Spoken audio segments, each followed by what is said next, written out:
Çdo ditë në dyert e kadastrës së Vlorës paraqiten dhjetra qytetar, të cilët kërkojnë të zgjidhin problematika të shumta që lidhen me çështjen e pronësisë. Probleme që sipas tyre zvarriten prej vitesh dhe kanë mbetur pa zgjidhje, duke u kthyer në një gangren të vërtet për banorët e këtij qyteti. Qytetarët ankohen se dosjet e pronave kanë mbetur pezull për një kohë shumë të gjatë, ndërsa procedurat burokratike dhe mungesa e përgjigjeve konkrete i kanë lodhur dhe demotivuar. Shumë prej tyre shprehen se kanë shpenzuar vite të tëra duke trokitur në dyert e institucioneve, pa arritur të marrin një zgjidhje përfundimtare për pronat e tyre.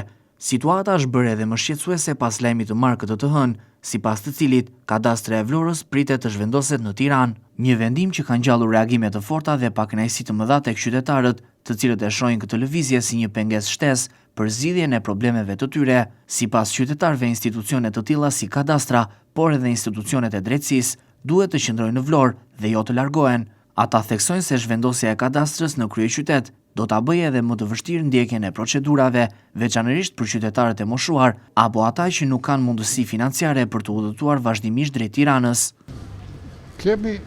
Duam të vizitojmë me dikë, po ju presin? Po, thonë që do na presin. Thonë do na presin. Do largohet kadastra nga Vlora? Po largohet. Po u largu. S'është ere parë që na thonë që do largohet. Ka plot raste që kanë thënë do largohet, vajti në Tiranë, erdhi këteje, këto punë bëjnë. Mirë është të jetuar.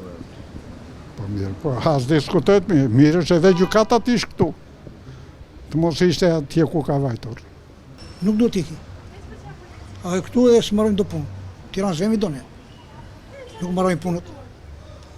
Ju jeni mosha e djemetane dhe kuptoni gjithë drejt, se si mund të bëhet jene përsëri të ikim vemi në Tiranë.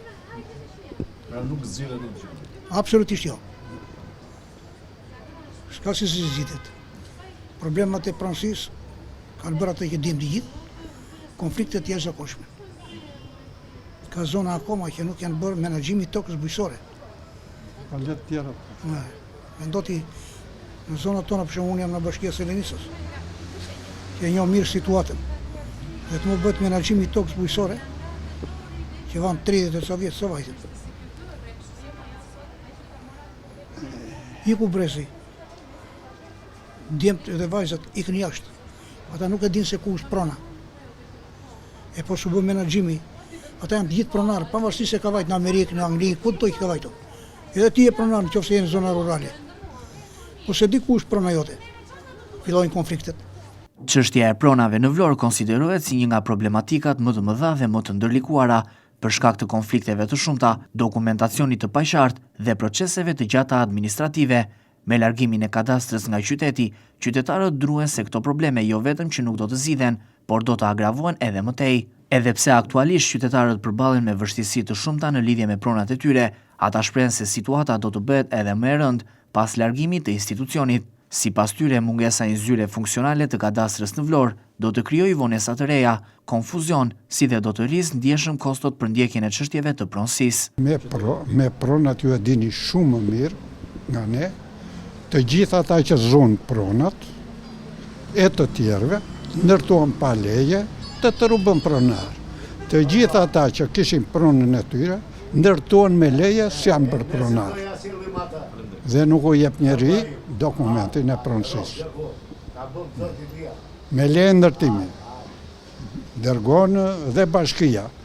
Pajiseni me certifikat, ka 5 vjetë që bëjnë shaka me mua.